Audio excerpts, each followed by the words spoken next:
And I'm sure you know, like going through really hard things, we get through it with other people, if that's with Mm-hmm. providers, if that's with family, community.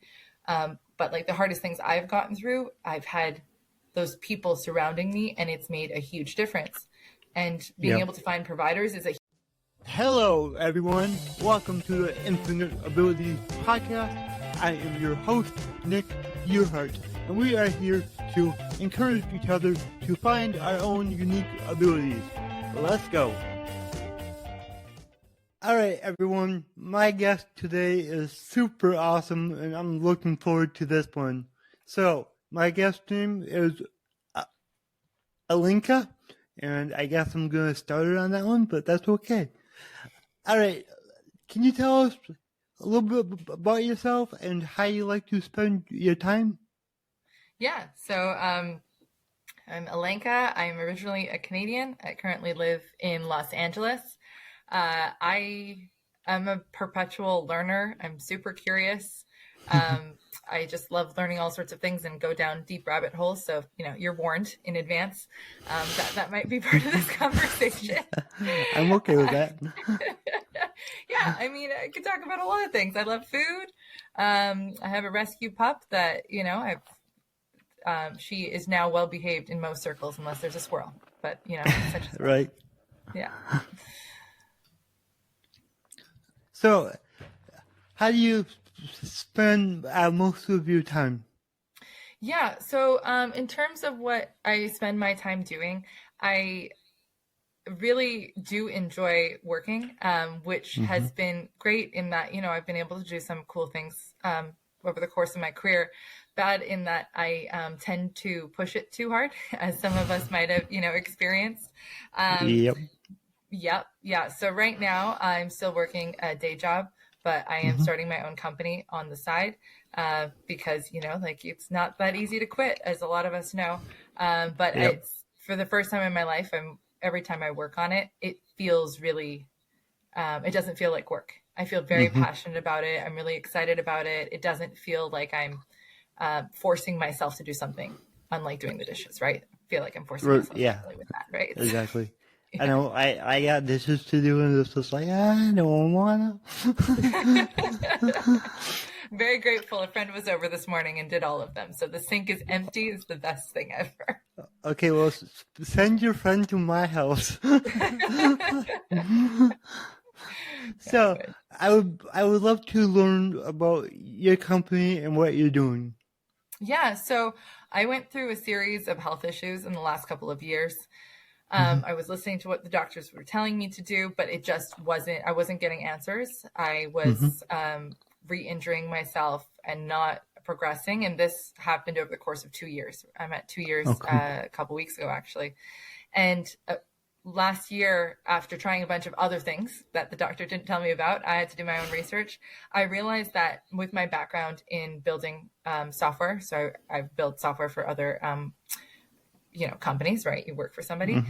In terms of like the design and the business side, et cetera, I had the ability to create something that could help connect people who haven't found answers to providers. And so the way we're building and doing that is doing that kind of connection based on a series of different filters, right? You enter in what you're going through, what you're looking for, and that can look like a lot of different things depending on who you are and what you need. But it also matches you based on your worldview, your values, and where you're at in your healing journey. Because it's really important that, like, if you're just super miserable with whatever it is, it's not fair to be like, well, and here's this like 5-week treatment and you have to do exercises every day. Like, we all know that that's just not helpful, right? So it's helping you with where you're at today. And in that case, right, you're really miserable. Let's help you get some sort of relief, because you're not going to have the energy to do what you need to do, whatever that looks like, until you get relief, right? And so we have this mapped out framework where we match you to providers based on need. And those providers look like a lot of different things depending on what maybe you need, because what you need is very different than what someone else needs. Yeah. Well, that's incredible, and definitely something that's needed, because like a lot of us, have health issues, and yeah, like you said, you go to the doctor, nothing changes. They don't really help. And then you're just like, well, what do I do? And it's good for people to have another outlet, another way to get help. And I've realized this over the past a couple of years. It's like it's better to kind of find help outside the hospital, in my opinion. Just like because it's more specific and suited to you, and that's what you're doing. You're making it very suited to the person, and not just a generalized thing. So it's really awesome. Yeah, I mean, this is a funny comparison, but you made me think of it. I don't know about you, but I hate shopping for jeans, right? But if there was only one type of jean and that's all we got, like all of us would be super miserable. There's a reason why there's so many types of jeans out there, different types of pants. But so what can we do to make the system? But for some people, it works. And I think that's really important to say. I think Western medicine is absolutely incredible. And it's like we can even think of things that we've learned in the last 10 years, 50 years, whatever. It is amazing, but it doesn't fix everything for everyone. And I'm not saying that, that is something that's possible, right? Like it's a complicated, very messy thing. And I'm not a health professional, but what I'm saying is there are so many experts that exist out there in the world today. It's just, if you have the right connections, right? If your friends or your family know of this person that can help you, that's great. And it works sometimes, but it has its limits. Your, circle of people, has its limits. So this is expanding that and bringing on people who are vetted. And we have a series of things we, make sure that we vet against. And we're very transparent with what our values and what's important for us with providers on the platform. That's just incredible. Because, you don't want a bad provider on there. So that's good that you go through the process and make sure that they are, top notch, so that's awesome. So what is your business called? Yeah, so the business is called Saha, which translates to connection or together or endure. And so for me, it was important to find something. Yeah, right? I'm glad you like it. Most people have that reaction because it's, and I'm sure going through really hard things, we get through it with other people, if that's with providers, if that's with family, community. But the hardest things I've gotten through, I've had those people surrounding me, and it's made a huge difference. And being able to find providers is a huge part of that, puzzle, if you will. Exactly. So, I love the name of it. It's just so awesome. It really is. It's so meaningful, I feel like a lot of business names nowadays, they just don't really, I mean, mine's Nick Earhart, my name, but, that's why I have my awesome slogan, which is your abilities are infinite. So that kind of wraps it up and makes it cool. Yeah, but you're the face of the brand, right? It makes perfect sense.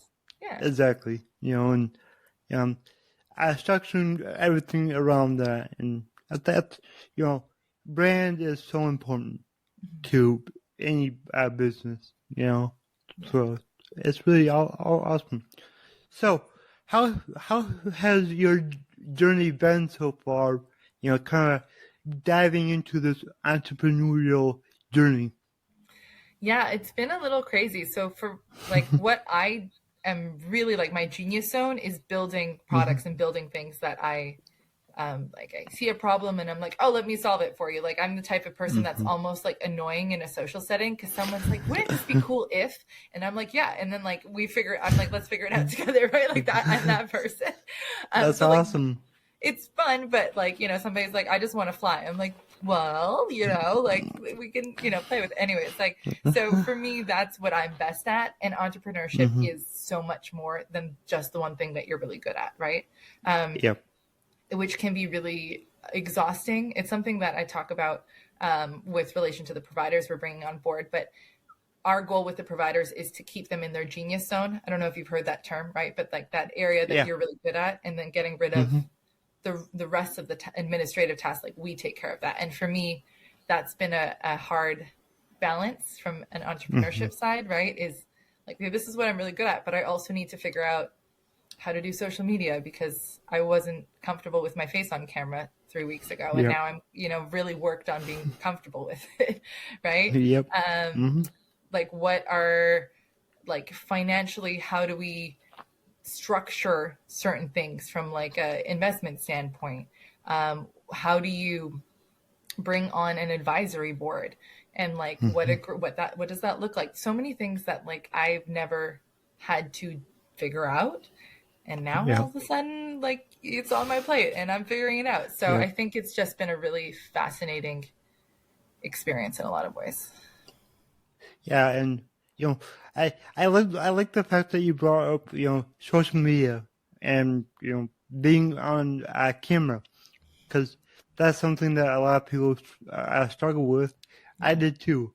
And, what I can say is, if you want to build your self confidence, do that. Record videos of yourself and post them. That's like the biggest confidence boost there is. I think, that's what helped me more than anything. So yeah, I think it's been really interesting because there's that inner critic, right? And we're always worse to ourselves than we are to anyone else. And I think I was so worried about what the people that I cared about in my life would think. The feedback has been really good. Even people that like I wasn't sure about, like it's been really beautiful to see. I think we often don't lean on our support systems very much, but like especially the type of person I am is I take care of everyone else, but I have a hard time asking for help.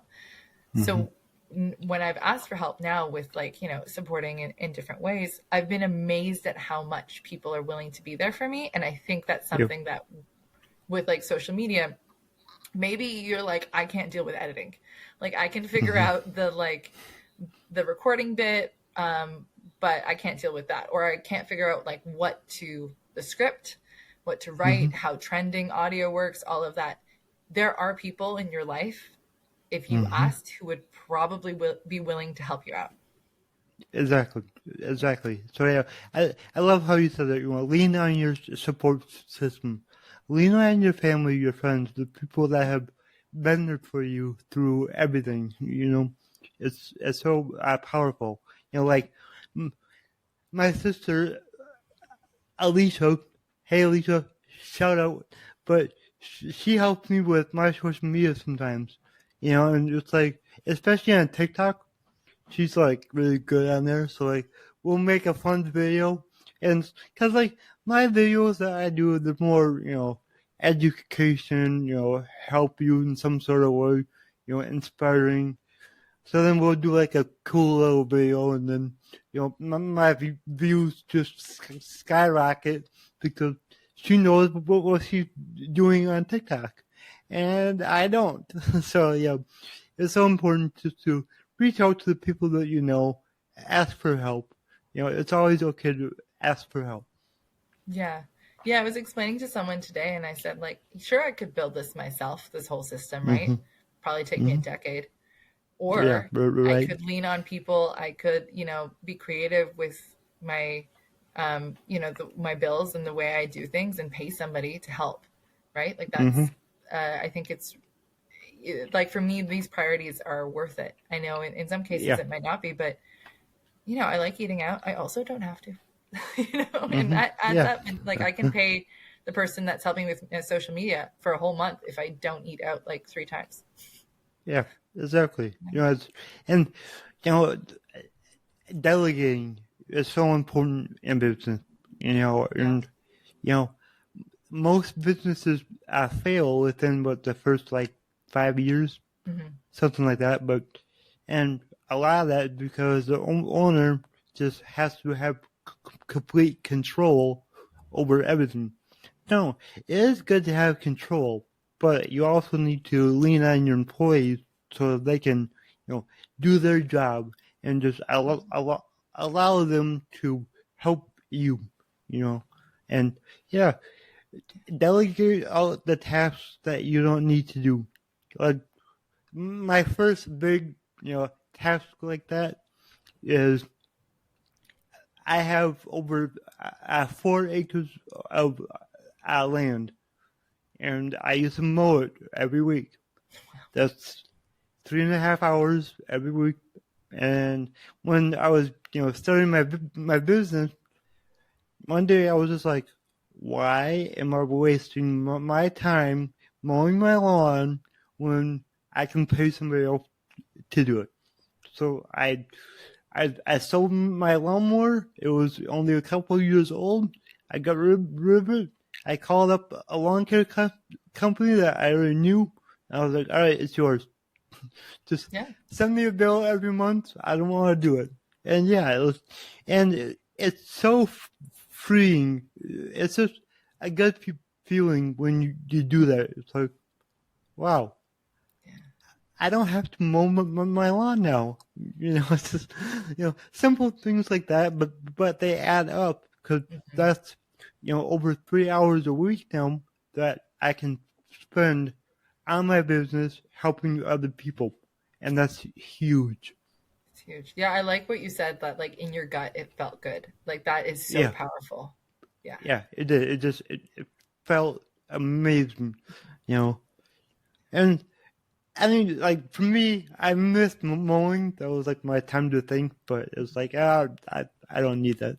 I mean, and that's what I was thinking about. I'm like, for some of us, that can be like a good break, right? It can be something that, but that can look like other things, right? Like that can, as long as you give yourself those breaks, it doesn't have to be mowing your lawn, right? It could be something where you choose to do it instead of you have to do it.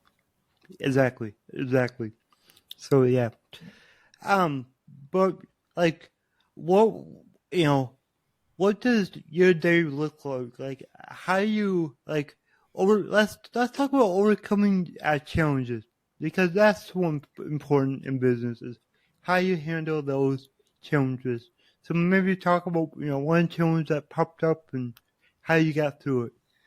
Yeah, I think my day looks different every day. I'm actually almost every day I've been recording as a guest on some podcasts. Working my day job, often having a nap, highly recommend, walking my dog, and then evenings I spend on working on Saha primarily. And then every, now and then I'll go to like a networking group in person or virtually. And those have been really powerful. I've met a lot of really interesting people, and then you have follow-up meetings, right? But I think in terms of overcoming challenges, I think one of the most relatable was the being on camera that we were talking about. Yeah. And so for me, so I'm the type of person that when somebody wants to take a picture, I've never ever stood in a mirror and like checked like what side is the best side and like practiced my smile. I'm just not that person, right? Some people do that and that's wonderful, but I've just never had the desire to. And so when I take pictures with like friends, my default is to make a silly face because I know that it's going to be fun, right? Like it's Oh yeah. Right? Like it's easy. And so for me to be able to get comfortable with the things I was uncomfortable with on camera took a lot of introspection and took a lot of like, why am I uncomfortable with this? Like, am I uncomfortable with how I feel about how I look? Am I uncomfortable with because I'm not like a perfect version of whatever I think I should be? What is it that I am questioning? And what is making me like so deeply uncomfortable? And so I was able to work through some of that and really get a better understanding of it. And unfortunately, it was a lot of forcing myself to do it, right? Like one of my friends, she offered to help take headshots for me, right? Leaning on your network. And I, need it for a lot of different reasons. It's surprising how often people ask for it. She was telling me when she was taking pictures of me, she's like, you have subtitles on your forehead that say you don't want to be here. Like I just don't, it's not something I love, but you have to get used to being okay with it at least, right? And I think it's practice and processing and not shoving down that feeling of whatever it is, dread, anxiety, but actually listening to it and figuring out why. And then you can address it, right? Because if you don't know what's going on, it's really hard to work through it. Exactly. And, like, we all have a hard time pushing ourselves out of our comfort zone. And, like, this is something that I kind of live by, and it's if you're afraid to do it, you should probably do it. That's the thing that you should do. You know, it's so true. So many things in life, we're scared of putting ourselves out there or anything like that. It's like, no, just do it. Just do it scared. It doesn't matter. You'll be fine. Yeah, and it's often not as bad as we think it's going to be, like we exactly build it up in our heads. It's going to be some awful thing. And I'm so pleasantly surprised so many times, like I'm like, oh, I need to reach out to this person. I'm scared to do it. Like, what if they say no? Maybe they don't respond. Maybe they say no, or best case, they're super awesome and helpful, Yeah. I love that you brought that up. We're all so scared of somebody saying no. Yeah. It's like, it's just a word. It's fine. Like for real. Like just on to the next one. But like what I do, I'm a 10x coach. So we like to 10x everything that we do. If they say no, well, give it an hour and call them again. And then the next day, call them again. Eventually they might say yes. Yeah. So yeah. Yeah, but and it's oftentimes it has nothing to do with you. No. Like nothing to do it. And I think what we often take is, oh, a no means something about me. It means that I'm not capable enough. I'm not good enough. And oftentimes, like, you don't know, maybe their kid is having a meltdown and they don't have time to deal with anything else right now, right? Exactly. Like, yeah. And it could have nothing to do with you. In business, your competition is not, like for you. It's not another medical program out there. Your competition is the news, the families, everything that's going on in the world. That's your competition. That's what you're competing against, because you have to get your clients, to pay attention to you instead of all of that other stuff. Yeah. So like, a lot of people, they tend to, compete against the similar industry. It's like, don't worry about what they're doing. Focus on you and make sure that you become known, Yeah, and I think because go ahead. The best known beats the best every time. Like look at Coca-Cola. Do they have the best drink in the world? Nope, but the whole world knows them. And McDonald's, do they have the best cheeseburger? Nope, but we all know them. So it's just all about getting out there, getting your name out there, and doing whatever it takes to help people. Yeah, and to add to that, I think when you're true to what makes you you, and what makes what you're doing unique and truly authentic, you feel it in your gut, no one can take that away from you. No. I agree. All right, so my slogan, your abilities are infinite. What does that mean to you?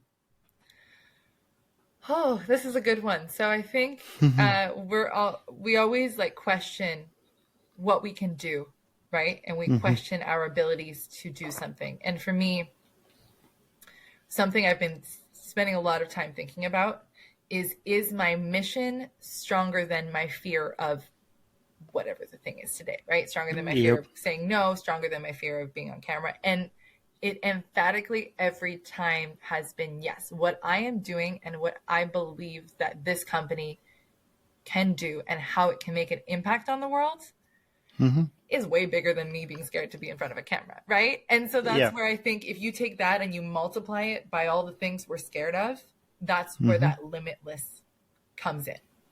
Yep. I agree. I love that. And it reminds me of something that I believe in is if your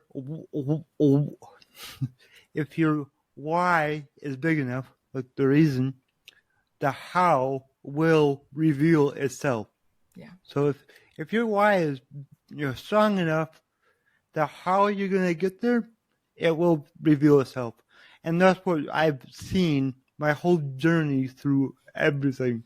It's like I got this big why, I have big goals, and like everything just kind of keeps falling together.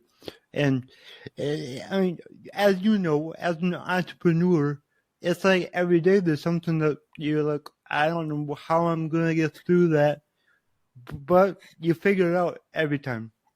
Yeah. So that's super powerful. Yeah. Yeah, it's a really good way of putting it. So, yeah. If people want to get a hold of you, reach out to you, how do they find you? Yeah. I'm going to insert one really important thing about Saha that I keep forgetting to talk about at the beginning, but go ahead. Just before we wrap up. So I don't believe that care and healthcare should be accessible to you only if you can afford it. And that's a really key part of Saha. So with every appointment booked, a portion of the proceeds will go towards a fund, and that fund will be available for people to use so that they can get access to the same care that everyone else has access to. And the providers get paid, and, like all of that. That's like a beautiful circle. So I wanted to make sure we covered that. I'm so sorry I didn't mention it earlier. I love that, and that's incredible. I love how you're doing that, and I wish more companies would do things like that. But Me too. It's also something that I plan on doing for my own, some structure like that, because there's a lot of people that can't afford, for me, I'm a coach, but so I want to help everyone, but we can't help everyone for free, but we can do our best to provide the tools and resources that they need. Yeah. So that's really awesome. Yeah, and to your point, I think it's really important that coaches and whoever it is are still able to afford to pay their bills, but also serve the people they care most about. Exactly, because I can't serve a lot of people without money. That's just the fact. People can say what they want, but the more income my business generates, the more people I can help. Yeah. It's just like a snowball effect, like just more money, more people, and that's what business is all about. Yeah, no, I totally agree with that. So sorry, let me answer your original question. So the way people can get in contact with me is, so we're right now collecting emails for our waitlist, and that's really important because that means you will be among the first people that will have access to the platform, both from a provider side and a client side. So that website is sahacollective.com. So that's SAHA collective.com. In terms of social media, we have Instagram, TikTok, and YouTube are all the same. It's saha.collective. And then, if you want to email us, you have questions, you have thoughts, you just need to vent to someone, info@sahacollective.com. Awesome. Easy. I love how you keep it easy, just like I do. Yeah. So I will drop all your links in the show notes so people can find you easily. And this has been really, really great. I'm so grateful that you came on. Yeah. No, thank you so much for having me, Nick. I've been really looking forward to this conversation. Awesome. It was good. All right. Well, we will see you on the next one. If you enjoyed this show, please go ahead and share it on your Instagram story and tag me in it, the Nick Earhart. Also, go ahead and share it anywhere else that you see fit, because the only way that I can grow this is by you guys sharing it. I don't sell anything on here.